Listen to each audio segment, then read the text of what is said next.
So I'm going to talk about co-interacting bialgebras. Just start with groups or monoid. So I just start with a group, or perhaps not a group. I'm not sure I will have inverse. So just take a monoid with the technical conditions, proto-algebraic, which means that, in fact, hidden by this group or monoid, there is a bialgebra or a Hopf algebra. So take the functions on your groups, or not all functions, not all continuous functions, but polynomial functions. Then the structure of groups gives you a coproduct, something like this, which goes from 1 copy of polynomials on the group to 2 copies, which you can identify with functions on 2 copies of the groups. And the product of the groups gives you a coproduct. So a map which takes 1 polynomial function on the groups and gives you a polynomial piece of the group. So this is what is called a bialgebra. If it's not a monoid, but really a group, there is something more, which is an antipode, and you really obtain a Hopf algebra. And you can prove that under good conditions, from the Hopf algebra, you can recover the group of the monoid from the bialgebra just by taking the characters. So the characters on the Hopf algebra are just morphism, algebra morphism from your bialgebra to the base fit, which I choose to be C. You can take anything you want, in fact, but in order to be some things to be more easy, I choose to take C. So, okay, now I want 2 groups or 2 monoids, G and G primes, and I assume that the second one, G prime, acts on G with a technical condition, which is polynomially. So this means that, in fact, you can dualize, as I did before, the action of G prime on J as something which is called a coaction from the algebra of polynomial function on G to polynomial functions on G times G primes. So you obtain a map from A, which are polynomial functions on A, to A tensor B, which are polynomial functions on G times G primes. And if you want that G primes act by monoid endomorphisms, which is probably the least condition you need, then you obtain that A is more than a bialgebra. It is a bialgebra in the category of B comodules. So what does that mean? So first, coaction, so which I denote by rho, is really a coaction. So this means that if you apply 2 times the coaction, one first and then the second one on the right, this is the same as applying the coaction and then applying the coproduct of A on the left, So dually, you just obtain what is a connection. Secondly, the product of A should be a comodal morphism, which is just written by something like this. So this just means, in fact, that the coaction is an algebra module. Then the unit of A should be a comodal morphisms.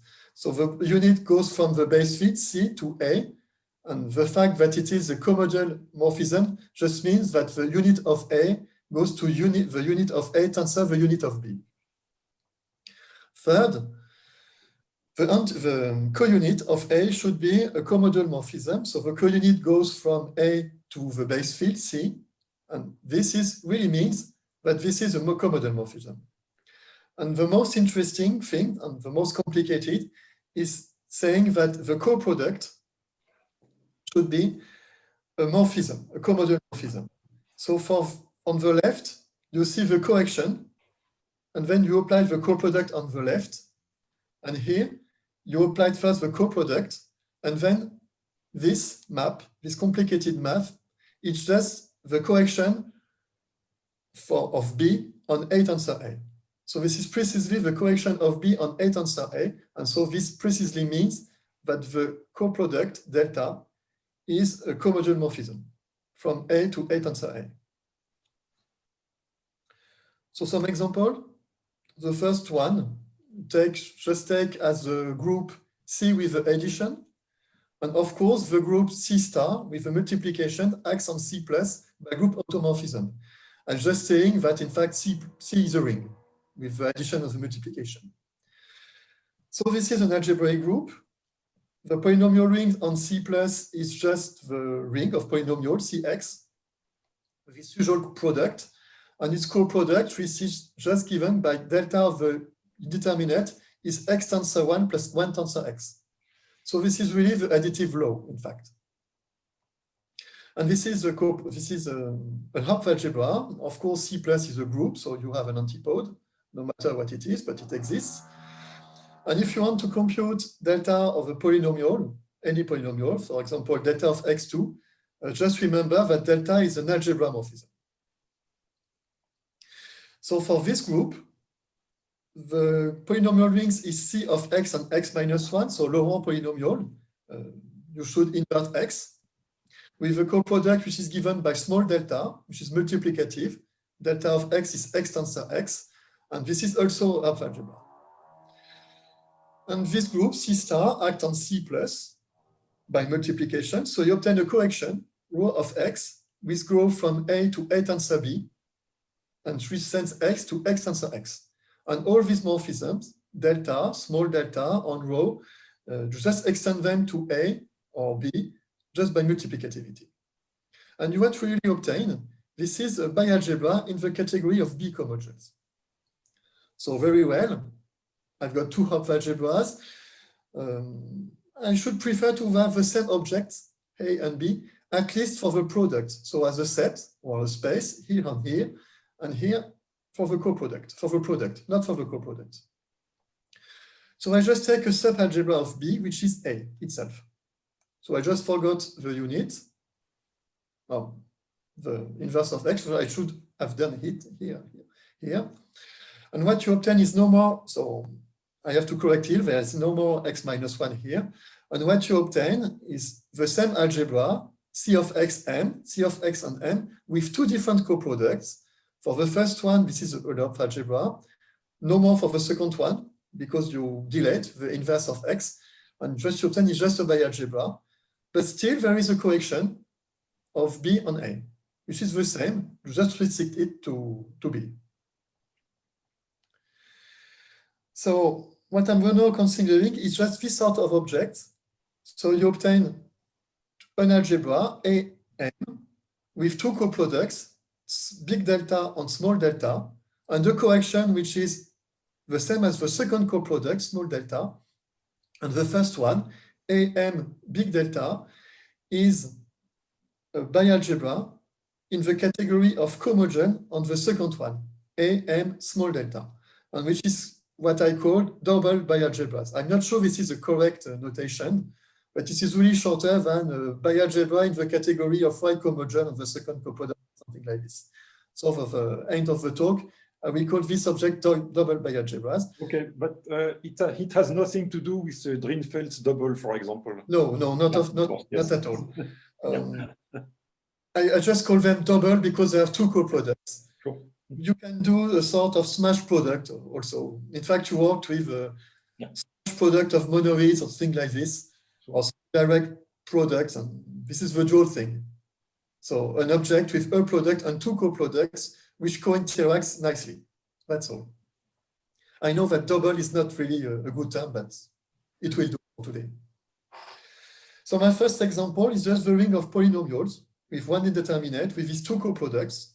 And what you obtain is a double bialgebra. So this is the coproduct on indeterminates. And by multiplicativity, you obtain something like this. So this is just obtained by just develop a binomial formula. And this is quite direct. Well, let's look at other examples of these sort of things.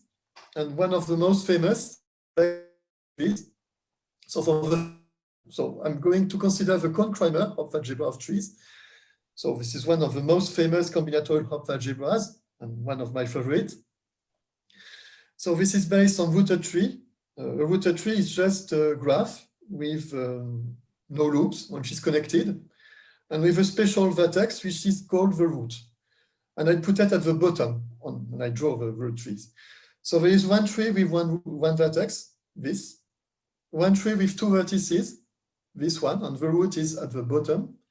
Two trees with two vertices, this one. So the root is at the bottom, this and this. So as graphs they are equal, of course, it's just a chain, but not as rooted trees. There are 4 trees with 4 vertices and so on. And as an algebra, I'm considering the 3 commutative algebra generated by rooted trees. So a basis of it is given by disjoint union of trees or commutative words in trees, which are called forests, of course. So a forest is just a disjoint union of trees. So for example, this is a forest with 2 trees. So this one, which is equal to this, and this, which is equal to this. And the product is very simple. This is just the disjoint union. So if you take the product of two trees, you obtain a forest. The product of 2 forests is also a forest. And there is an empty forest, 1, which is the unit. So this is a very simple product. So Cohn-Kramer defined the coproduct on it, which is based on admissible cuts. So what is the cut of a tree? Well, you just choose some edges and you just delete them, and your tree just becomes a forest. One of the tree contains the root, which is the trunk of the cut, and the other trees are just called the branches. And I do not consider all cuts, but just admissible cuts, because this means if I do a path in the tree from the root to a leaf, I must cut at most 1, maybe not at most 1. So for example, for this, there are 1, 2, 3, 4, 5 admissible cuts. I can cut anything. So if I cut anything, the trunk is the tree itself, and the branch is empty, the empty forest. Or I can cut the whole tree. It remains nothing, and the branch is the tree itself. Or I can cut one leaf, this, or this. So you obtain just a leaf on the right, and a trunk, which is this on the left, 2 times, for this cut and this cut. Or I can cut anything, like this. I obtain the 2 leaves on the right and the trunk, which is the root on the left. For this tree, I can cut nothing. This is the trunk, which is the tree, and the leaves, the branch, which is empty. Or everything, 1 on the tree. Or I can cut the leaf here, which I put on the left, and the trunk is on the right, on the left, sorry. I can cut this edge. What I obtain as a trunk is the root only, and the branch is the 2 vertices, which I put on the left. And I cannot take here and here because this is not admissible. So this is a coproduct. This is co-associative. Cohn and Kramer proved it. This is closely related to Preley structures and things like this. So this is not co-commutative. So for this tree, the coproduct is symmetric, but not for this one. And the counit is very simple because of this part, the primitive part for each tree. The counit is 1 if the forest is empty and 0 otherwise. So this is the first coproduct. There is a second one, which was first described, I think, by Kalak, Abraham Ifat, and Dominique in 2008, I think, which is just given by extraction and contraction of trees. So for example, for this tree, I choose to decompose it into disjoint subtrees, which I will put on the right. So for this, for example, I can separate it into 3 trees, which are only the vertices. And for the left, I will contract the subtrees. So if I contract only vertices, nothing happens. Or I can separate it into 1 tree with 2 vertices, this one, and 1 tree with 1 vertex, this one. So I put this on the left. And if I contract, what I will obtain will be this tree. I have 2 times to do it, this on the left, like this, or this on the right, like this. So I obtain 2 times this term. Or I can take the whole tree, contract it, I obtain only 1 vertex, and put it on the right. So this is a coproduct, which is also co-associative. It's not a Hopf algebra because there are some group-likes. The tree with 1 vertex is a group-like, and it has no inverse. So this is not, this is only a bialgebra. If you want a Hopf algebra, there are 2 ways to do this. Just to add an inverse for this tree, and now you will have an antipode, or you just kill this tree by sending it to 1. So just kill it, and then you obtain a Hopf algebra. It is counitary. The counit is very different from the first one. You extend any forest with no edge on 1, and all other forests on 0. And Dominique, Damien, and Kourouche proved that this is double by algebra. They proved that this is also a co-interaction, that delta coacts nicely with this. So delta is a homomorphism. And if you want to prove it, this is essentially by combinatorial argument. You have to cut and to contract, or to contract and to cut. So it works. And there is another proof using operads. In fact, this is closely related to the Prelly operads. So the first one coproduct comes from the Prelly structure itself. And this coproduct, small delta, is in some sense dual to the composition, the operadic composition of the Prelly operad. So you can do more than to trees. You can extend it to finite posets. Trees can be seen as posets. So you can extend it to finite posets. The first coproduct is almost the same. There are some technical problems for the second one. It's not so clear what is to contract a subposet, but you can do it. Or more complicated, to finite topologies. So finite topologies are topologies on finite sets, and finite posets are finite topologies in some sense. Another example, which is based on graphs. So now I'm going to consider all graphs, so all these sort of things. So graphs on one vertex, two vertices, connected or not connected, on three vertices, connected or not connected, four vertices, and so on. There is a simple product on it, which is the disjunct union, as for trees, and a unit, which is the empty graph. So again, a very simple product. There are two coproducts on it. The first trace of it was, I think, in a paper on Schmidt in '94. So the aim of Schmidt was to give families of Hopf algebra from posets, in fact, with Mobius inversion and things like this. And among the various examples, there are examples on graphs. And the first one was this one. Well, you take a graph, you separate its vertices into two parts. You put one on the part on the left and the second one on the right, and you obtain naturally a coproduct which is clearly co-associative.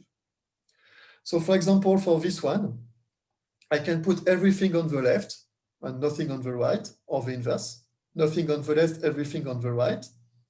Or you can put this, so these two vertices on the left, and it remains only one vertex on the right, and its symmetric part, or this on the left, this on the right. This gives the same term, so coefficient 2. Or you can put these two vertices on the left and this vertex on the right, or the symmetric term. So this is clearly a co-commutative coproduct. For the second one, so you can find it, in fact, in the paper of Schmidt. It's not so easy to find, but you can find it. And it was described by Dominique with various examples on graphs, oriented graphs, with loops, with no loops, and a lot of variations. But this is given by contractions. So in fact, to take your graph, you partition it into several parts. So this means you choose an equivalence on your vertices, and you want only to contract connected subgraphs. So you take only partitions of equivalence such that the classes are connected. On the left, you contract all the classes, so you obtain a graph, which is the contraction. And on the right, you just take the unions of the contraction of the part of the partitions. So this gives something like this. So for this, well, there's only one vertex, so only one way to decompose it, which is just this. So this is a group-like. For this tree, there are two parts, two ways to separate it. You can separate it into one part, which you put on the right. And when you contract, it remains only one vertex. Or you can separate it into two vertices, which you put on the right. And when you contract it, nothing happens. So this is a semi-primitive element. For this one, for example, you can choose to decompose it into only one graph, which is connected, which you put on the right. When you contract, it remains only one vertex. Or you can separate it into two vertices and one vertex, which gives you this graph. And if you contract, you obtain exactly this. There are two ways to do this on the left or this on the right. or you can separate into 3 vertices. You should put on the left, on the right, sorry. And when you contract, you just obtain the graph itself. So this is another coproduct. This is co-associative. You just have to consider contraction of contraction, contraction of extraction, or things like this. You can prove it into a purely combinatorial way. There is a co-unit, which is very simple. It is one on graphs with no edges and 0 otherwise. So this means that this is really a group-like. And if you know the unit of it, you have every unit of for every graph, something like this. And you really obtain a double bialgebra. So you can prove that this is really a co-interaction on the big coproduct delta. So, okay, there are various familiar examples. So my question now is what you can do with this. So what are the consequences of it? And what can you obtain from these consequences on these examples? So let us start with the first result. Let's consider a double bialgebra. And you want to consider morphism from A to another bialgebra, or another off-algebra, for example, to polynomials or to quasi-symmetric functions. So you obtain a set of bialgebra morphisms. A is a bialgebra, so you have a monoid of characters for the second coproduct. So in fact, MA, the set of characters of A, so morphism of algebras from A to the base field, C, has 2 structures. First, this is a monoid for the first coproduct, big delta, and a monoid for the second coproduct, small delta. The interesting one is for the second coproduct, small delta, because it acts on the bialgebra morphism. So in fact, if you take a bialgebra morphism, phi, and a character, lambda, this is another bialgebra morphism. And in good cases, this is a free action. In fact, sometimes, I will show after, from one morphism from A to B, you obtain all morphisms from A to B, just by acting with characters. So let's look from algebra morphism from A to the first example I gave, polynomial ring with these 2 structures. And I'm looking for morphism which respect the 2 bialgebraic structure. And in fact, if under a connectedness condition, A delta should be connected, there is only one. So showing there is only one is not so difficult. The interesting part is that there really exists one. And moreover, the action from the character to the set of algebra morphism from A to C of X is free. So from phi 1, you obtain all morphism from A to polynomial uniquely, just by composing with characters. And the converse map is very simple. If you take an algebra morphism, the corresponding character is just composed with a co-unit of a second coproduct, epsilon prime. So this means you compute phi of your element, which is a polynomial, and you compute it in 1. So what does it give for example, for the forests? So for my first combinatorial example based on forests. So let us look from trees. You can compute my morphism phi 1, which is unique by induction. So for the first tree, so phi 1 of course is 1. This is the unit. For the first tree, this is a primitive element. So phi 1 of this tree should be primitive elements. And primitive elements of polynomial are very simple. That's just multiples of the indeterminate. So I already know that phi 1 of this tree should be a multiple of the indeterminate. So I have to determine this scalar C. Well, the co-unit for the second coproduct of this is 1, because this is a group-like. So the co-unit of its image, so phi 1 of the tree computed in 1, should be also equal to 1. So lambda x evaluate in 1, it should be 1. So lambda is 1. So there is only one solution, indeed. Phi 1 of this tree should be x. Let's do the same for the second tree, this one. So this is the coproduct. I think I gave it before. I apply phi y. So this is a bialgebra morphism. This is phi1 of this tree, tensor phi1 of 1, plus 1, phi1 of 1, tensor phi1 of the tree, plus phi1 of this, which is x, plus phi1 of x of 1 of this tree, which is x. So this means that phi1 of this tree is x2 over 2. This is the reduced coproduct of x2 over 2 plus a primitive element. So again, this is lambda times x. I have to compute lambda, and what I use is that the counit of this for the second coproduct should be the counit for the second coproduct of this tree, which is 0, as I explained before. So phi1 of this, so this computed in 1 should be 0. So I find that lambda is equal to minus over 2, which gives the formula for phi1 of the second tree. And well, you can do it for the tree with 3 vertices, and because I don't have so many times, I just show you the result. You obtain something like this: x minus 1, x minus 2. So this is a Hilbert polynomial. Or for this tree, this is something different: x minus 1, 2x minus 1 over 6. So just computed by induction. So you can say that you can prove like this, you can compute it like this, but for any trees by induction. You can see also that it will be very long to do this, something like this. And you can see that it seems that there are special polynomials. And indeed, these are a very well-known family of polynomials, which are the Erhard polynomial. In fact, you can prove a formula like this. So you can give more information of phi1. You take any element of in A. So let us forget the unit. Just take trees, for example, which are not empty. If you want to compute phi1 of A, you have to compute all reduced coproducts.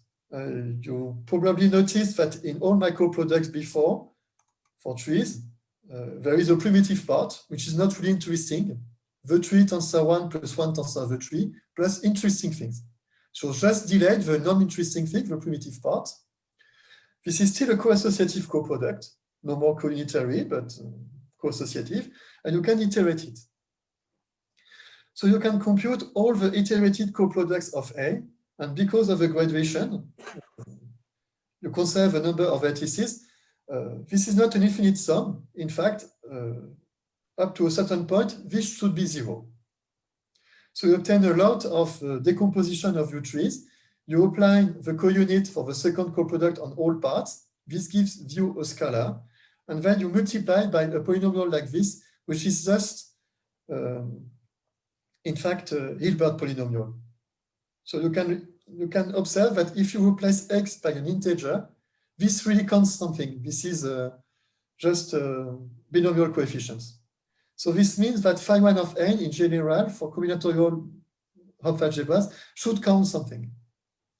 And you can do it for graphs, for trees, for example. So for trees, so this means that you iterate cuts. You cut your trees in one, with 1 admissible cut, 2 admissible cuts, 3, 4, 5, in all possible ways, and then you count something. And what you count is something like this. If you take a forest, you can associate it to it a polytope.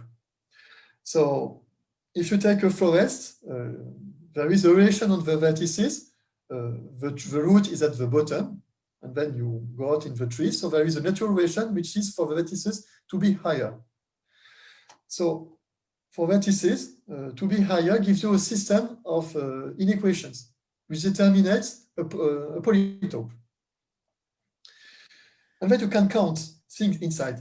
You can count the integral points in homothetical polytopes associated to it. So there is something -1, you need it for some technical purposes, but you need it, something like this. So you can count the integral points inside or in the interior. You obtain two polynomials, which are quite classical, which are called the Erhard and the strict Erhard polynomials, which are related, in fact, one to each other.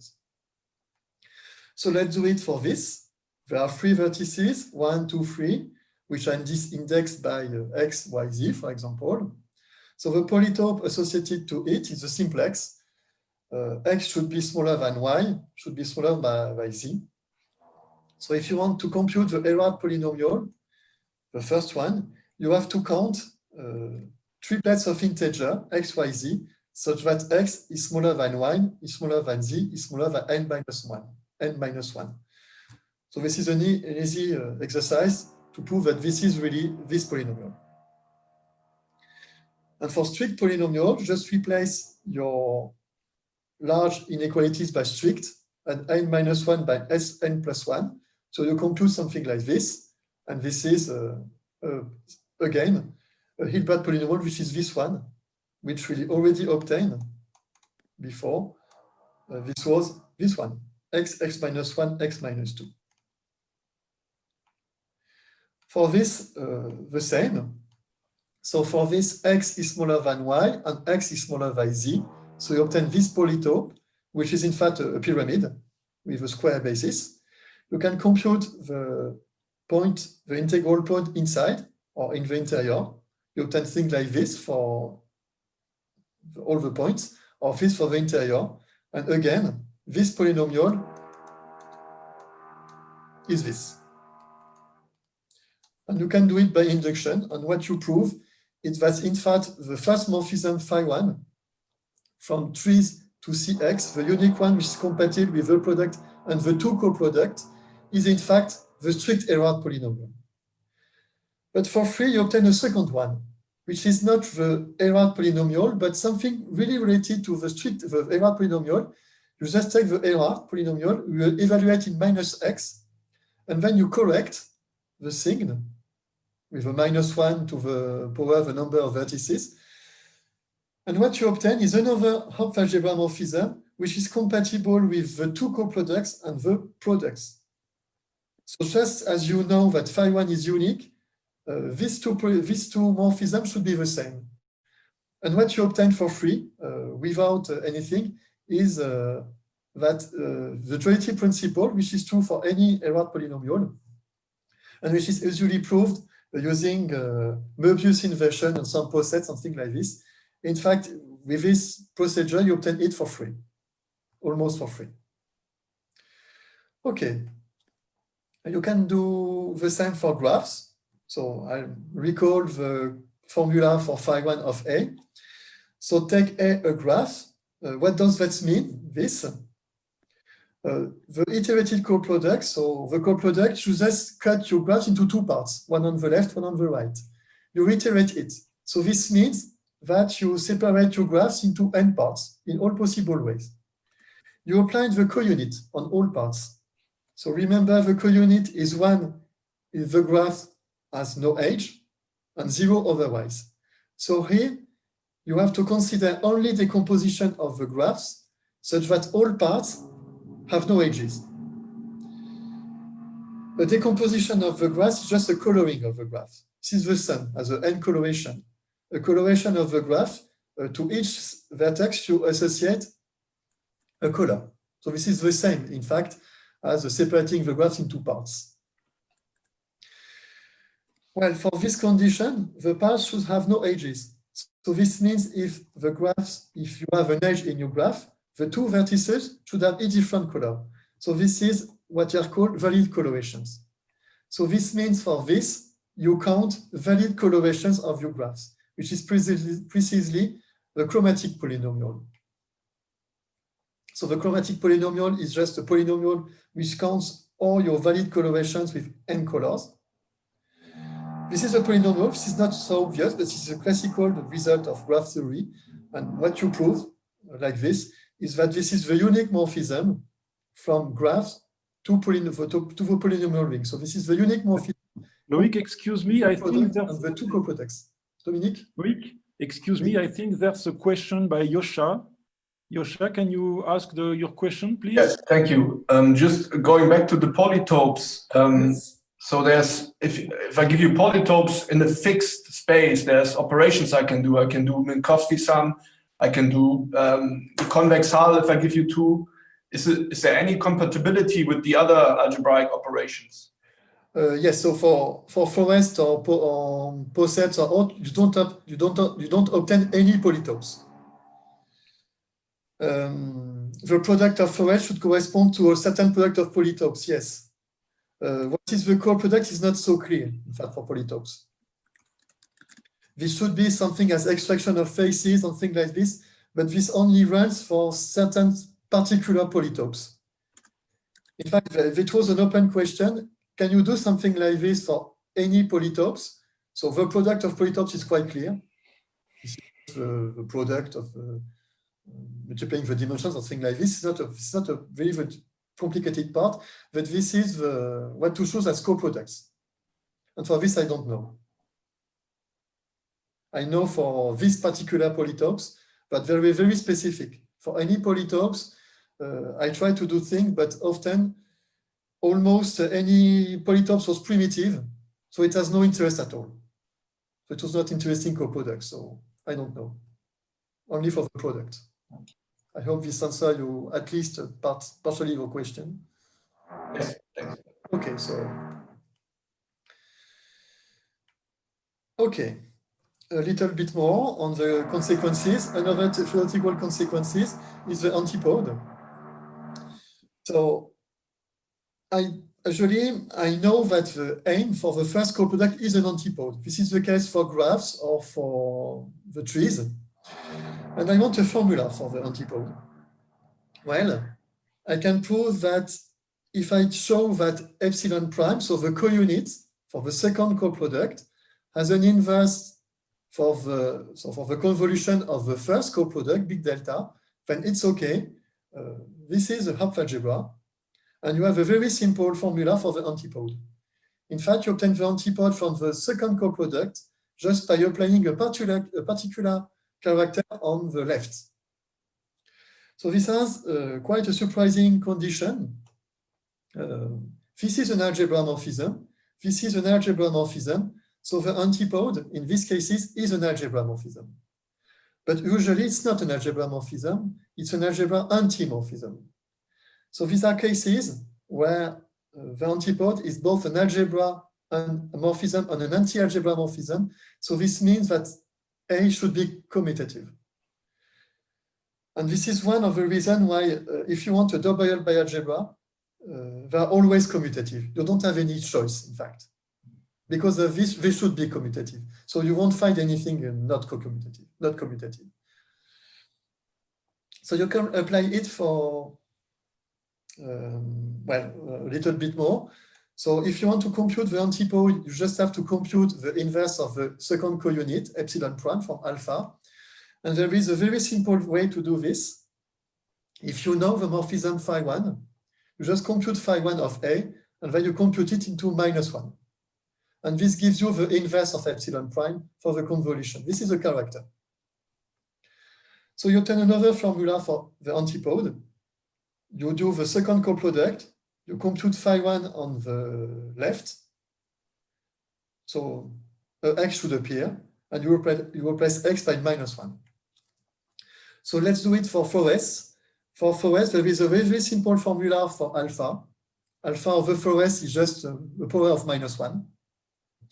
And you obtain this formula, which was already proved by Cohen-Kreimer by an inductive argument. Here you have a direct formulation, just by the second coproduct. It's more interesting for graphs. For graphs, the antipode is not so well known. I think the first formula was proved by Benedetti, Bergeron, and Machatsek, I'm not sure of the pronunciation, last year, using a poset of graphs, something like this, and a Mobius inversion. And curiously, you need to count acyclic orientations of the graph. So if you apply my formula before, you just have to compute all contraction of G, compute the polynomial characters of G, of the contractions, and then to evaluate this chromatic polynomials in -1. And it is quite known, this is a combinatorial argument, that this counts the acyclic orientations of the graphs. So this is why you obtain a formula for the antipode counting acyclic orientations. These acyclic orientations are just values of the chromatic polynomials evaluated in -1. And you obtain a direct algebraic proof of the formula of the antipode without any poset, Mobius inversion, and more or less any more combinatorial arguments. I think it remains only 1 or 2 minutes. So I'm just giving another example for graphs. There is another simple Hopf-algebra morphism from graph to C of X. You just send a graph to X to the power of a number of vertices. Now you know that the monoid of characters acts freely on the set of morphism from graphs to polynomial. So this means that there is a character such that this morphism should be obtained from phi 1. This is an invertible character. It's not very difficult to prove. So this means that you obtain phi 1, which is quite a complicated morphism, from this simple character. From a character which is quite mysterious and which in some sense contains all the information on the chromatic polynomials, which I call the chromatic character. And you obtain a closed formula, more or less, for the chromatic polynomial associated to graph. This is the sum, like the second coproduct, on X to a certain power, and on the left, you have to apply a character with certain values you can compute inductively. These are formulas, for example. These are examples of computations of a chromatic character on graphs. So what you can observe are quite mysterious numbers, which are integers, always integers, with things. And the things only depends on the number of vertices. This is not so difficult to prove, in fact, because of an induction. And what you can prove is something which was proved by Rota. It's not so easy to understand. If you write the chromatic polynomials, you know exactly which of these coefficients are non-zero, and you can prove that these things are alternate. So it was proved by Rota using also a complicated posets of relations on the graphs and things like this, and the complicated Möbius inversion. Here you have it almost for free from the algebraic settings. Okay, so quickly, if you want to obtain more results, you can replace your polynomial algebra by QSIM, and you obtain more morphisms. Okay, so you obtain something which is, instead of the chromatic polynomial, you obtain the chromatic symmetric function for graphs, and for forest, you obtain something which is a sort of extension of Erhard polynomials, which is the Erhard quasi-symmetric function. Similar properties as the chromatic polynomial of the Erhard polynomials. Okay. And it happens that we have non-commutative versions of all these Hopf algebras. For graphs, you can replace graphs by index graphs, trees by index trees, and things like this. Of course, it's no more double by algebras.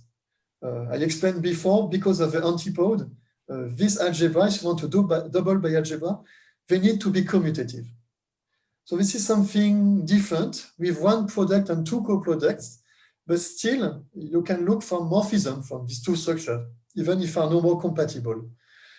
And you can do things like this. So replace trees by index trees and things like this, quasi-symmetric function or polynomials by backwards, and you obtain something more with the same results, duality principle, etc., in a non-commutative settings.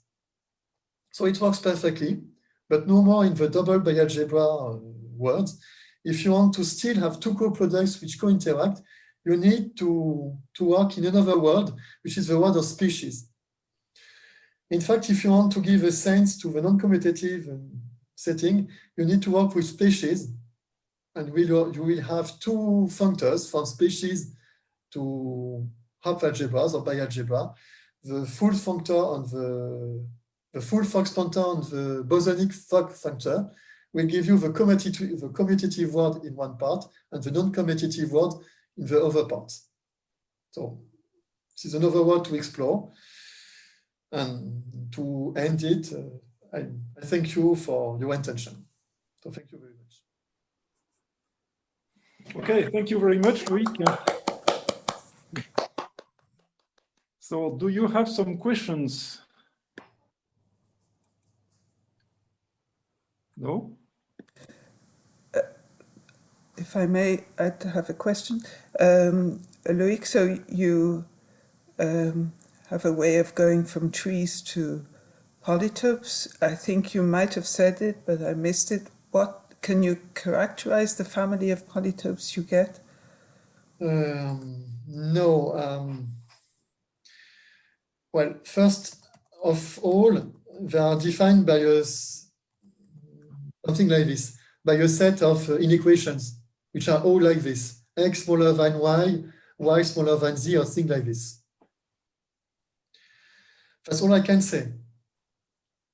If you have a polytope defined by something like this, probably there is a poset giving it. That's why I can recognize it. So they are quite specific. I don't know how exactly characterize it. I know that all its vertices are integers with coefficients which are 0 or 1 or things like this, but this is not enough. There are more conditions than this. Thank you. Okay, so David, you had a question, I think. Yes, thank you. I'm glad to be able to ask this between your talk and Dirk that follows, because when we do quantum field theory, we have two coactions. The one you know about very well and have contributed to its understanding, and that's the Hopf algebra of iterated subtraction of subdivergences. But then when we do that, we end up with functions of really rather refined structure. Sometimes they're multiple polar logarithms. And there's a coaction on the numbers that we end up with. Dirk Kreimer gave a talk at a workshop at Daisy Zeuthen last week, where he was trying to understand that there would be a coaction on graphs that gives the coaction on the numbers. So we have these two coactions. Whether they co-interact in your very precisely defined, beautiful mathematical sense, I don't know. Maybe Dirk would have a comment, but please be aware of the fact that the existence of two co-products in the same workshops and quantum field theory is now becoming commonplace. I will comment on that in my talk, but before I do, Olaf Krüger had a question and he put it in the chat, and he cannot pose it because he has no microphone. So let me read it out to you. So it's the first part of your talk. You gave two examples of double bialgebras. Given a coproduct delta of A, is there a straightforward way to define the second coproduct, little delta, of B, such that everything together defines the double bialgebra? Or is it rather hard to find double bialgebras in general, starting from a given bialgebra A? I hope Olaf is listening, because I know posed this question. Well, usually if you have the first coproduct, it's not obvious at all to find the second one. First, it's not unique. There are some examples with a second one, which is with two second ones. More or less trivial, for example. And usually it's really difficult to find the second one. For trees, it's really, well, it's not well known. For posets, it's more complicated. This is, for example, a contraction, but you cannot contract any sub-posets, something like this. You have some technical conditions. So, no, it's difficult to find the second one, usually. I hope Olaf was listening, as he no comment in the chat. Okay. Okay. So even for trees, in fact, for the first one, there is a nice description with a B plus operator. Just an injection. For the second one, it's not so clear how it co-interacts, how it works with the B plus operator. So the second one is more difficult to find. In fact, what you need something is more or less a monoid of algebra morphisms inside with the same group of characters and things like this. So it's not really, it's not easy to find. Okay. Don't have any convenient way to find it in all cases. But sometimes I have to, or more. A family with one parameter, for example. Okay.